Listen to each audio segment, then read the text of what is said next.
Welcome back to 20-Side Adventures. My name's Ryan, and this is my class Collegium series for the Guardian. This is Guardian 101, so we're going to talk about the very basics of the class, kind of nuts and bolts of the chassis, and things to expect if you want to play a Guardian. Now, I played a Guardian all through playtest, since playtest really, as a GM NPC in my regular Tuesday game for my players, and I have loved the class from the get-go. It got even better with the Battlecry release, and I am so excited to be running a Guardian. Even though I am not really a full player, I still have very much enjoyed it, and maybe I'll make a video on making GM NPCs in your games. If that's something you'd be interested in, let me know in the comments.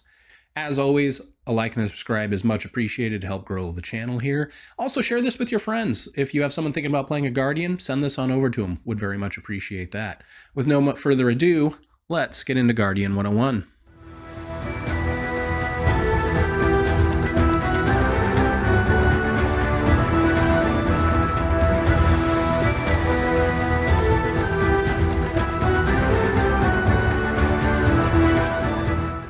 Alright, here we are on the Guardian's main page at Archives of Nethys. I was so excited this launched almost same day. Generally, Archives is a little bit further behind because they have a lot of work uploading all of this to the archives. So if you haven't, get your copy of Battlecry from Paizo. There is all kinds of cool stuff in there. I'm going to have some other videos about like whetstones and some other new features that Battlecry brings us.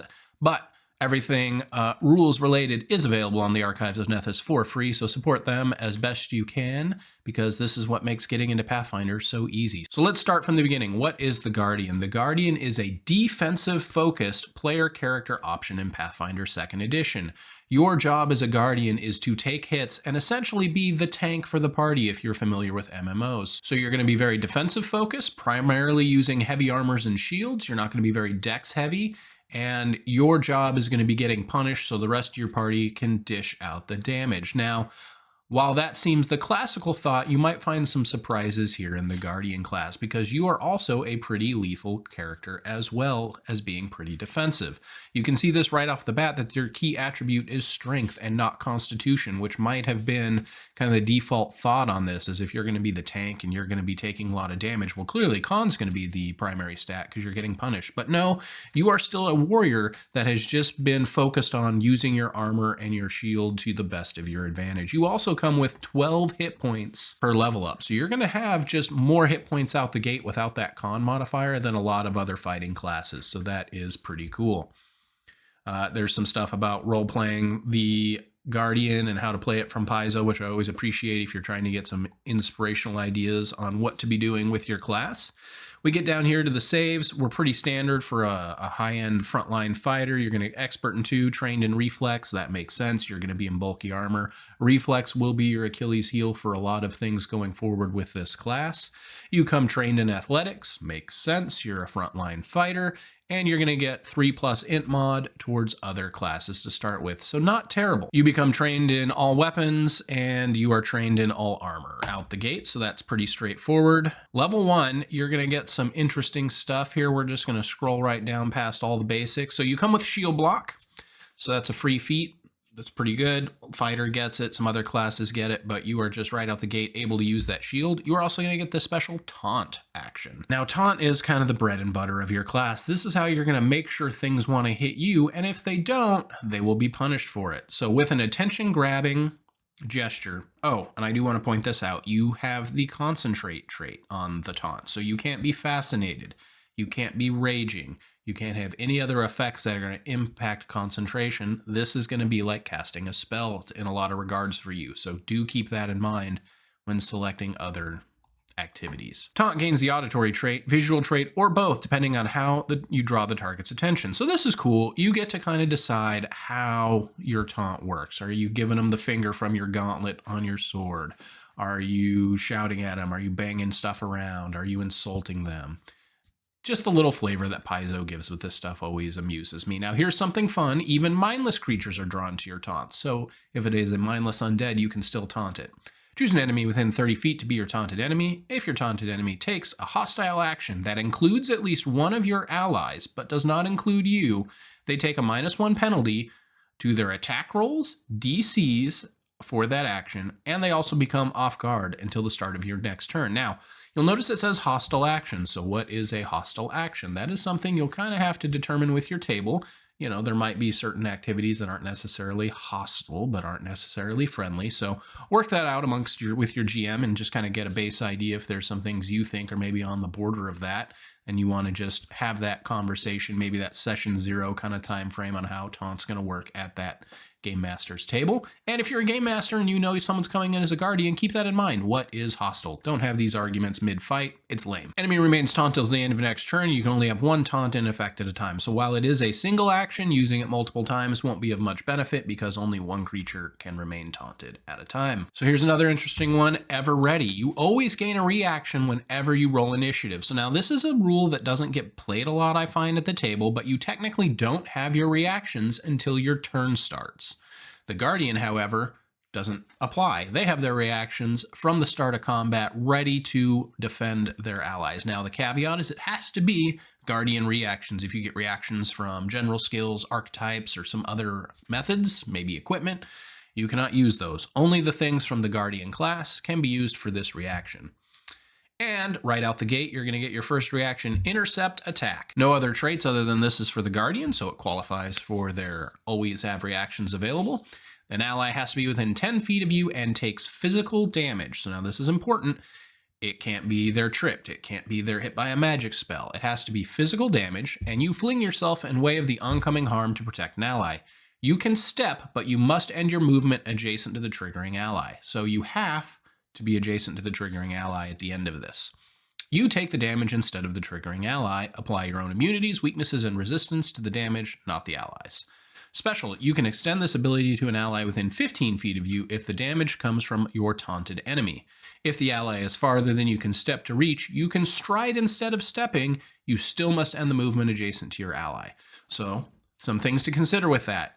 If they're taunted, you get to rush more into combat. You stride though, so you're going to be incurring attacks of opportunity, but you get your full movement to position yourself wherever is best suited to still adjacent to that ally than just that step to get into range. So be careful as a Guardian. You could be helping your squishy out, but taking a lot of hits if things around you all have attacks of opportunity. All in all, a pretty good option to protect and cover your allies. Now, unlike the champion that reduces the damage the ally takes, you're just taking on all of this punishment. Now, the Guardian does get some damage reduction for their armor, so you do have some basic resistances up at all time, which you're going to mitigate some of that. But by and large, you're going to be soaking up lots of damage for your team because you're taking that hit. You're taking hits you're normally taking. So you're going to have to either have a healer on standby or you're going to need a plan in place for how to keep yourself up through the combat. Skill feats, general feats, this is all pretty much the same. Tough to kill. At level 3, you gain the Die Hard feat for free, which if folks are not familiar with Die Hard, it takes more to kill you than most. You get to go to dying 5 rather than dying 4. So the Guardian clearly is expecting to get beat up a lot if they're just giving you an extra dying for free. So do keep that in mind as well. You have to be willing to truly sacrifice for your party. Your character is going to be at greater risk of death by the sheer feats and build and the purpose of this class. So if you're one of those players that really can't handle player death, you might want to not consider the Guardian because it will be an ever-present possibility for your class. Now here is where the Guardian shines. Unbreakable expertise. At level 5, you're going to expert in armor class. You're going to be 2 better than every other class. The champion gets it at 7. Most other classes, if they get expert early enough, it's level 11. So on top of shield block plus this 2, you and a lot of times are going to be 4, maybe 5 AC better than anyone in the group. So you're really going to want to be out front and taking that attention and just mitigating damage by not getting hit, or on a big bad guy that's probably critting most of your party, you're 5 better then. So that 10 above becomes really small for them, and you might be making the big bad guy critting you on 19s and 20s instead of like 16 to 20. Other saves progress pretty standard for most classes. Now, one thing you do need to consider on this, you do not get weapon proficiency at the same rate. So you're not getting that bonus to damage that a lot of other classes are getting. So you are losing a little bit of damage output there. But you'll see here at 11, where most people are getting to expert, you're now moving straight up to mastery. So again, you're keeping that 2 ahead of most other player characters throughout the Guardian's progression. Here's that weapon specialization I mentioned. It was kind of missing before. You get it at 11, where I believe most classes get it between 5 and 7. So you know, you are losing some of that extra damage that other classes will have. Weapon mastery at 13, you're pretty standard progression there with other non-fighter classes. So while you're still your 2 hits keeping pace, your damage output will be a little bit less. And at 15, you get legendary armor, which is pretty phenomenal. I think the champion is the only other class that gets legendary armor proficiency, and they're at 17. So you are just heads and above everyone in armor. At this point, you're 4 ahead of a lot of classes. So again, you being the focus of the enemy's attention is what this class is all about, because you will just negate damage coming in versus your party soaking it up for other classes. And then at 19, it's a little boon at the end, but you get to basically add your AC bonus to your reflex save instead of your dex mod, because dex probably hasn't been a focus for you. So this at the end of the game, you get a little bit of a boon for reflex saves. It's kind of curious to me towards the end, but it does have an extra caveat further on here that if your armor has the bulwark trait, you increase the bonus by +1, and if you get a success when you do this, you get a critical success instead. So your reflex save at the end of the game here becomes as good as anything else, pretty much. So the one weakness slowly mitigated when you're facing the gods of the world or whatever you do at level 20, because admittedly, I don't get to that high power level of games very often. We usually kind of cap out around 14 to 15. I don't know, preference for my world. It's hard to start putting out tons of level 20 characters when you have a persistent world. What are they going to be doing with themselves, right? All right, guys, that is Guardian 101. This is the basics of the class. Just to recap, you're great at armor. You're going to have so much AC. You're focused on shield, defending your allies. You've got a special reaction. You get to use your Guardian reactions at the start of the round rather than on the start of your turn. So you're ready to go compared to others. You're harder to kill, but you're also more likely to die with this class than others because you are putting yourself in the most dangerous spots. That is the purpose of the Guardian. You go where the battle is the thickest, and you're going to have to earn your spurs there. All right, guys. Let me know what you think. Comments down below. Again, like and subscribe, and check out Guardian 201 to find out about the feats from the Guardian. Hoping you have a wonderful time on your 20-sided adventures. We'll catch you next time.